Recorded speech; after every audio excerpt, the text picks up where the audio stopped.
Être belle avec ses cheveux afro au naturel, les aimer, les connaître et ce, dès le plus jeune âge. C'est le projet porté par Little Nappy que l'on pourrait traduire par petite naturelle et heureuse. Bonsoir Adi, vous avez choisi de nous présenter donc ce concept ludique à destination des petites filles. Racontez-nous. Oui, Little Nappy, c'est une collection de supports éducatifs. C'est d'abord un dessin animé ludique où l'on suit les aventures d'Ashley. Regardez, Ashley, c'est elle, une petite fille noire aux cheveux crépus qui chante, qui danse. Et d'un épisode à l'autre, eh bien, la fillette apprend à apprivoiser ses cheveux afro, à aussi utiliser les bons produits pour faciliter le coiffage.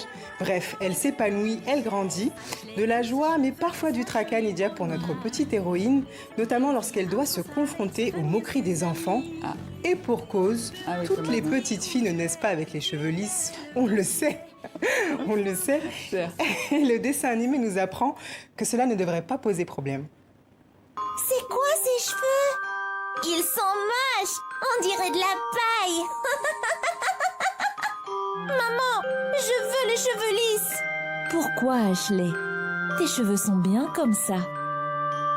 N'oublie jamais que tu es belle naturellement, telle que tu es, ma petite Little Nappy. Tes cheveux crépus sont beaux, frisés et tout doux. On peut faire tellement de jolies coiffures avec. Merci, maman. Tu as raison. Je suis une Little Nappy. Mes cheveux sentent bon la coco maintenant. Je les aime et on prend soin des choses qu'on aime. Demain, je retourne à l'école.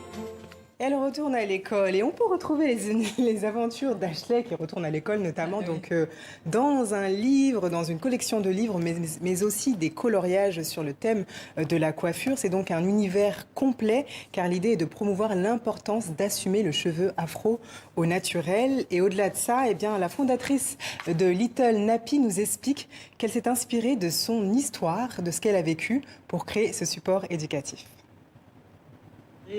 De ma propre histoire, parce que je voulais un personnage qui représente en fait les enfants à qui je m'adresse principalement. Je m'adresse à tous les enfants, mais c'est vrai que j'avais pas vu de héros qui représente la diversité entre guillemets. Quand je dis la diversité, c'est des enfants qui sont issus d'une double culture. Ensuite, je voulais aussi un personnage de couleur, donc forcément un personnage noir. Je me suis identifiée à moi aussi, voilà, et qui réside en région parisienne, donc qui est issue de la diaspora, voilà. Je suis franco-haïtienne, mais c'est vrai que la double culture, pour moi, les enfants de la diaspora doivent se dire que c'est une vraie richesse de parler deux langues à la maison. C'est une vraie richesse. Avoir deux cultures différentes, c'est une vraie richesse. Et ça, je trouve que c'est pas assez mis en avant.